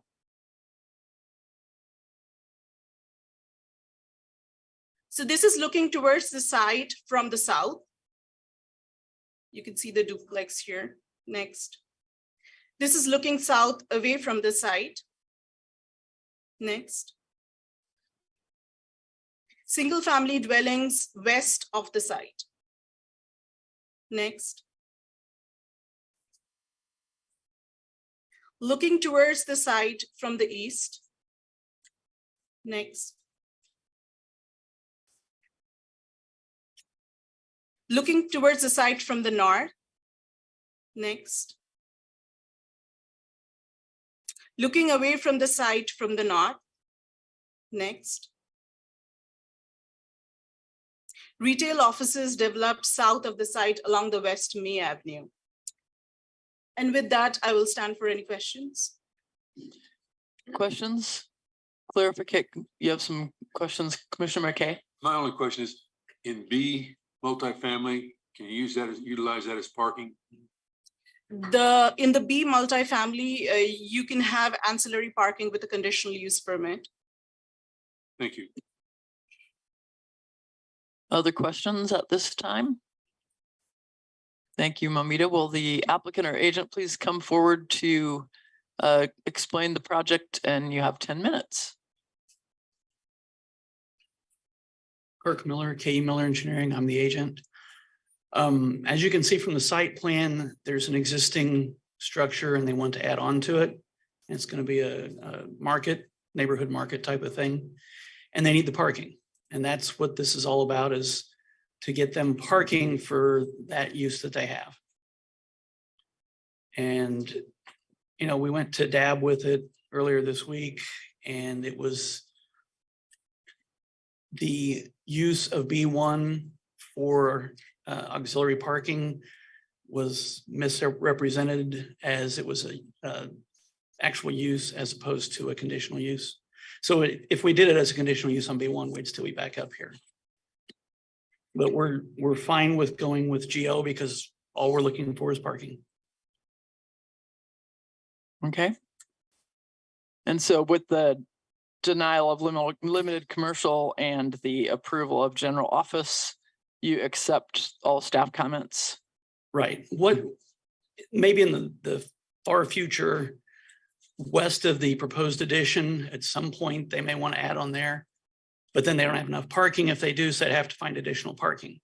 So it's either we could come back at that time, try to get some LC then, or if we get that LC now, we're still just going to park on it, but it would save a trip back in the future if it ever goes that far, which it may or may not.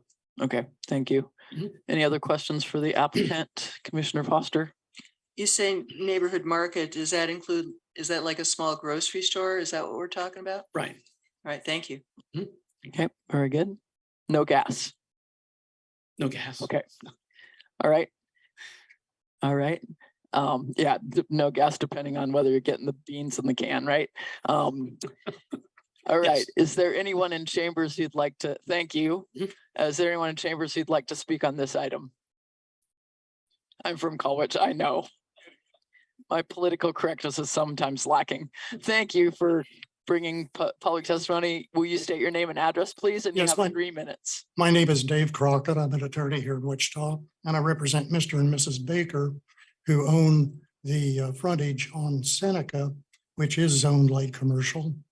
They are opposed both to the light commercial application and also to the general office application. And the basis for their concern is what the applicant has very candidly admitted, is the applicant's desire to stack parking in what is currently a residential zoning area, occupying most of the south part of Dodge Street on the east side.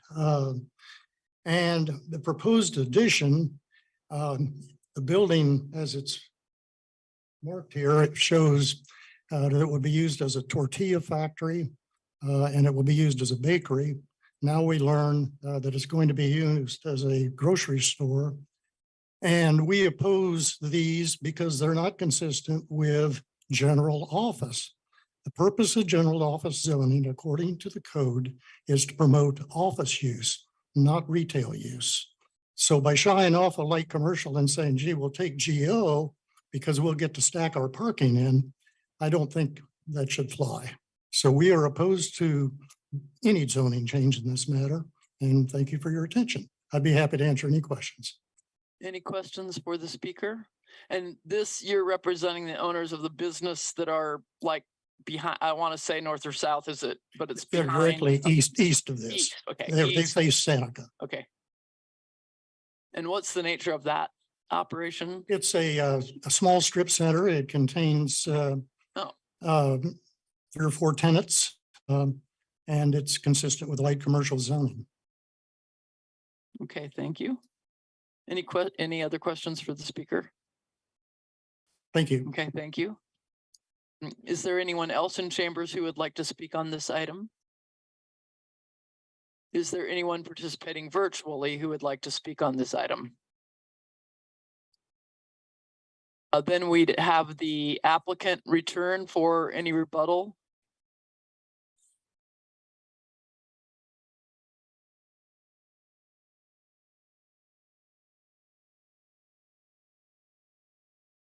As you can see on the site plan, the addition to the building, that still falls within the current LC zoning. Okay. So there really is nothing to stop that from happening. It's within the current property uses. Like I said, all we want to do with that area on the south is park it. And if you look at the neighborhood along there, you've got a big chunk of the north side of this. You have the small area after this. If you look at the zoning, is B1, but then there's a lot of LC north of that. So this is not a new use even on Dodge Street. Okay, thank you. And parking on that residential street, there's really not much access there for additional vehicles. Right. Okay, thank you.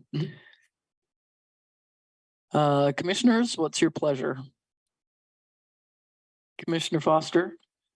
I'd just like to say, I know we in general don't like to see housing demolished in favor of parking, but I live a few blocks west of Seneca, a mile or so north of here in a very similar mixed use neighborhood.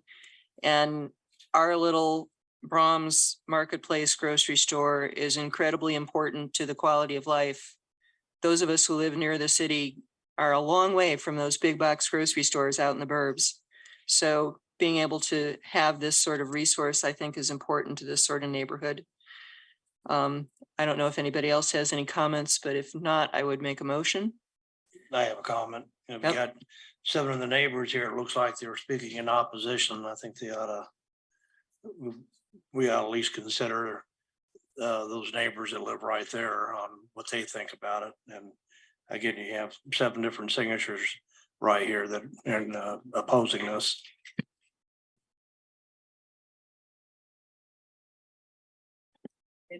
Any other comment? We have a motion on the table. Does anyone want to second? Second.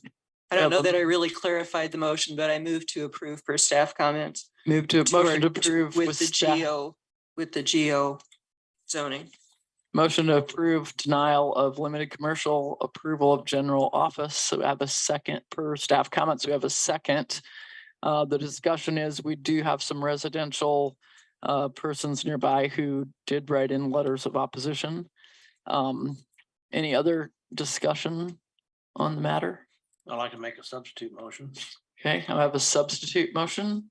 To recommend denial, not only of the LC, but also denial of the GO. Denial. We have a recommendation of denial of general office and light commercial. And that's by Commissioner Aldrich with a second by Commissioner Miles. Any further discussion on that item? I noticed that I did an ownership search on this on the west side of Dodge, and 4 of the 7 lots there are not owner occupied. I don't know if that makes a difference in the conversation, but they are not owner occupied, so they're tenants. And my comment on that is in America, you no longer have to be a property owner to vote. So I think that's something we need to consider when we're thinking of a neighborhood. Some people who are long-term renters because they can't own are still probably still paying taxes through their rent. Okay, we have a substitute motion on the table with a second. Let's do a roll call vote on the substitute motion. And this is a motion to deny both general office and limited commercial. Fox, No. Dool, McKay, Yes. Green, Could you please restate? sure. So this is a vote on the substitute motion to deny rezoning of the property. Period. Okay. No. Bill Johnson is absent, Blick is absent, Nix is absent, Foster, No. Warren, No. Joe Johnson, No. Miles, Yes. Hartman, No. Aldridge, Yes.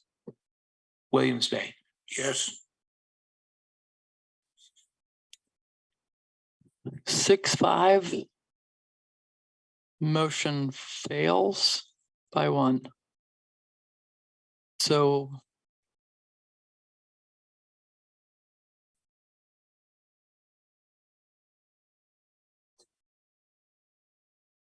both, we're getting a recount.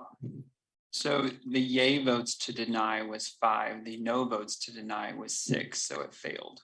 All right, thank you. Okay. So at this point, do we need to have we go back to the original motion? And so the original motion is to approve denial of general office and rezoning of or to approve denial of light commercial and approval of general office per staff comments. Roll call vote. Fox, Yes. Dool, No. McKay, No. Green, So we're voting to take the staff. Yes. That would be GO. Yes. Yes. Bill you just- Johnson. Bill Johnson is absent, Blick is absent, Nix is absent, Foster, Yes. Warren, Yes. Joe Johnson, Yes. Miles, No. Hartman, Yes. Aldridge, No. Williams Bay. No. Motion passes 6-5.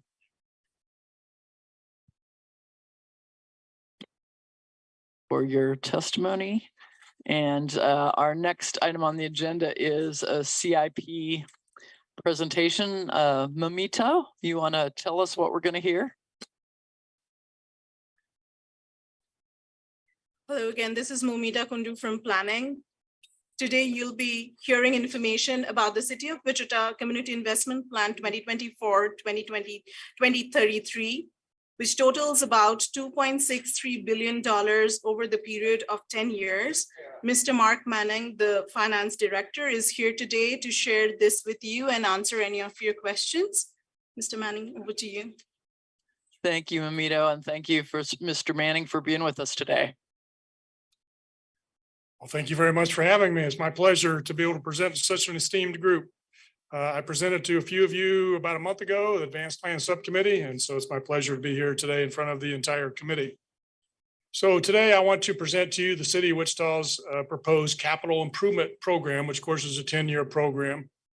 And ultimately, I'm hopeful that you'll find that it is in conformance with your community investments plan. Next slide, please. So when we develop the CIP, there's a lot of influences on how we develop the CIP, but I've listed 4 of them there. The most important one is in the upper left-hand corner. That's the Community Investments Plan, which is why we're here. That plays an enormous role in how we develop our capital improvement program, particularly the strategic priorities in the Community Investment Plan, which I'll talk about in a minute, and the 3 general spending priorities and the enhanced business area in the community investments plan all play a role in what we do. Obviously, the city council's goals and missions play a role in how we develop the CIP because it's strategically aligned to what the city council wants to accomplish. we incorporate city council policy direction primarily on rates and taxing rates and things of that nature. And obviously we incorporate resident feedback. By the way, there's a QR code on this slide that will access the capital improvement program online. It is a document that's about 150 pages long. It's fairly easy to read. A lot of project listings and about 20 or so pages of narrative. Okay, next slide. So 2 slides on the CIP, just a quick overview of where the money comes from and where the money goes to for the CIP. Our CIP is about $3 billion. That's over 10 years, 3 billion with a B. About a third of that's going to come from our water and sewer utility. Those are huge utility operations, and we spend a lot of money on CapEx in those areas. About another third is going to be spent on our freeway and street program. You can see the pie. I'm sorry, I'm on the revenue side. About another third is going to be on special assessments and local sales tax and GO. Those portions pay a large portion of our street program, and those are major funding sources. The other funding sources that I point out is state of Kansas funds. We have an enormous amount of state of Kansas funds. Those are what we're using to construct a couple freeway projects that I'll talk about here in a second. So a lot of utility money, a lot of state money, a little bit of local money. Okay, next slide, please. This slide here shows where we're going to spend our money. Again, about a third of it's going to go on water and sewer projects. About another third or so is going to go on street projects. And on this slide, that's represented at the about the 4 o'clock position down there. And that's going to include our basic streets, and it's going to include some special assessment projects. And then finally, the other third just kind of goes to everything else, public safety and parks and bridges and things of that nature. Again, note the public facilities slice at the top. That is much, much larger than usual. And I'm going to talk about why in just a couple of minutes. Okay, next slide. So let's get down to what's probably really important for you all. And what I've done here is I've used the analysis that your staff prepared when we provided them a draft of the CIP as far as what priorities in your CIP, your community investments plan, are we hitting with our CIP or our capital improvement program. And you can see over 50% is aligned to the first priority. Now, one reason this is always skewed against us, although 50% is a lot, is special assessment projects, which are important to the city of Wichita for development purposes, kind of get penalized on this chart because I don't think they're considered maintained projects. And I understand that. And freeways, a lot of our freeway projects, which again are a lot of state money, are not necessarily considered maintained projects. So we get penalized a little bit on those, but generally speaking, well over 50% of our CIP is for maintenance because we take that super seriously. Next slide, please. So this slide here is going to compare our capital improvement program with the spending priority areas. And you can see about 63% is in your very high spending category. And that's mainly our water and sewer expenditures, which I talked about earlier, and it's our street expenditures. And again, we have a lot of freeways that you can see, or highways on this slide, which again aren't considered very high priorities in the community investments plan, but are strategically important to the city. So that maybe diminishes our effort in the very high category, but I still think that you see here a tilt towards a lot of very high priority projects in our community, in our capital improvement program. Okay, next, please. So I talked about maintenance and how important maintenance is. There's no more important maintenance function for the city than street maintenance. Why? Because that is the number one thing that we hear from our residents is improve our streets. We take that very seriously, and obviously that aligns to the community investments plan. You can see here that we have about $146 million or 145, I'm not sure which, I don't have my glasses on, but it's one of those two. 140 some million dollars, how about that? In street maintenance, pavement maintenance. Again, that's been a huge priority for us for quite a few years. We keep dumping more money into that, and it's because that's what our residents tell us is important. The next column there, apologize, I thought I'd fixed all the headings from advanced plans, but obviously I missed one there. That is dirt street paving. And that was a program launched last year by the city to pave some of our dirt streets. Again, we'll have 35 million allocated towards that. Next slide, please. Building maintenance is important for us. We have a lot of buildings. We have over 300 buildings. So we have increased our spending on building maintenance over the last few years quite a bit. And you can see this includes amounts for City Hall and our park facilities and public safety facilities and so on. So, and we also have about 10 million for Century 2 plugged in. So about 50 50-some million for building maintenance. Okay, next slide, please. I talked about roads. Most of our road expenditures are funded out of our local sales tax. Of course, we don't have a local sales tax. The county does. We get a portion of that.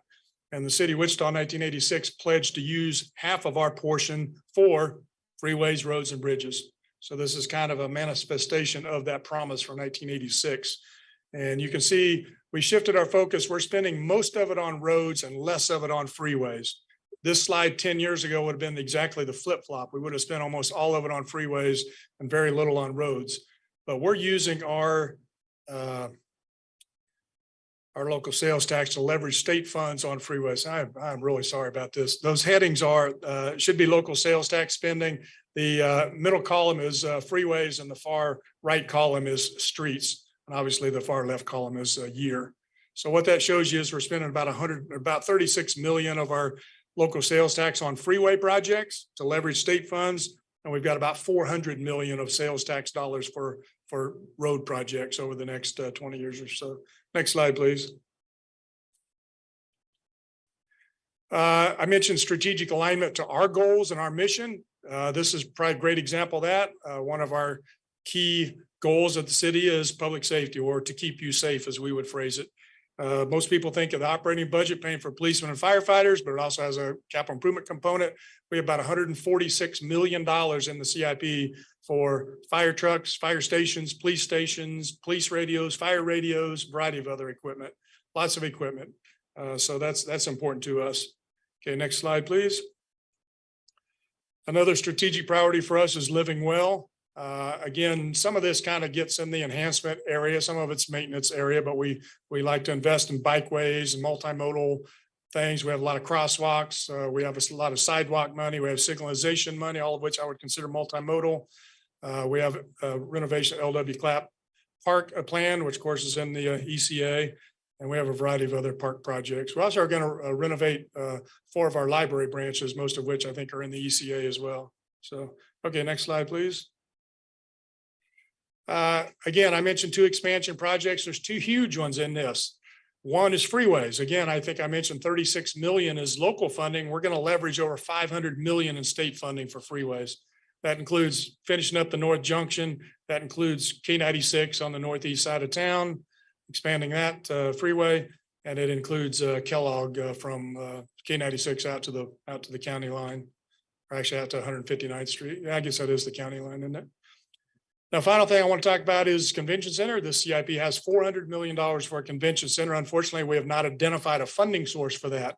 So it's placed in here as a placeholder. We hope to stimulate community discussion on this project later this fall.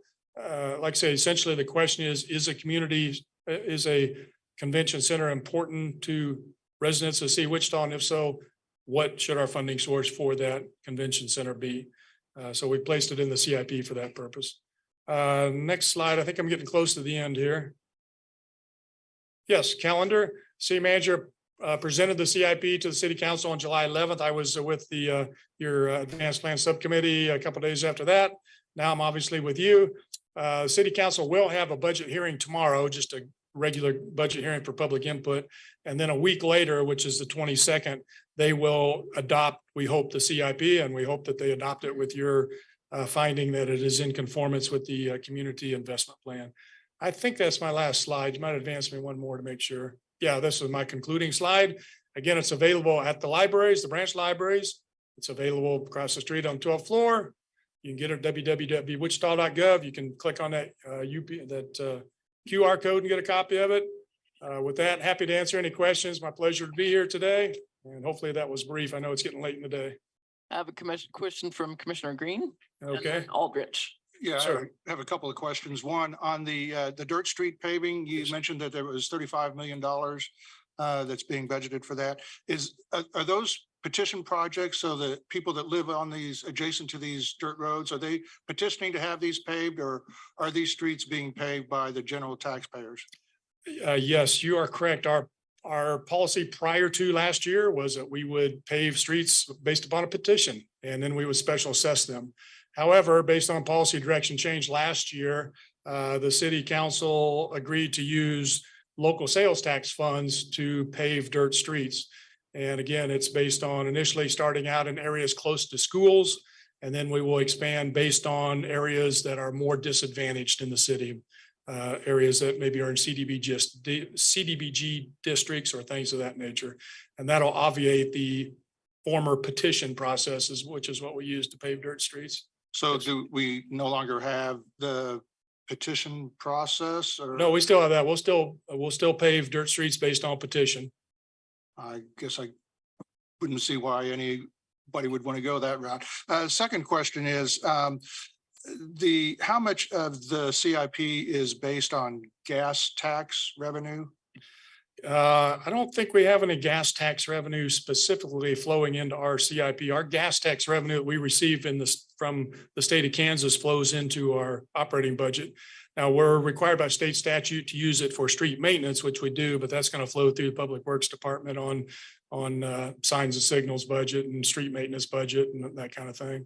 So, Our legislative people in the city organization, are they going to the state legislature to try and protect the gas tax with the push to EV vehicles? I can see where that gas tax revenue would be dropping considerably, especially if things go the way they're wanting them to go.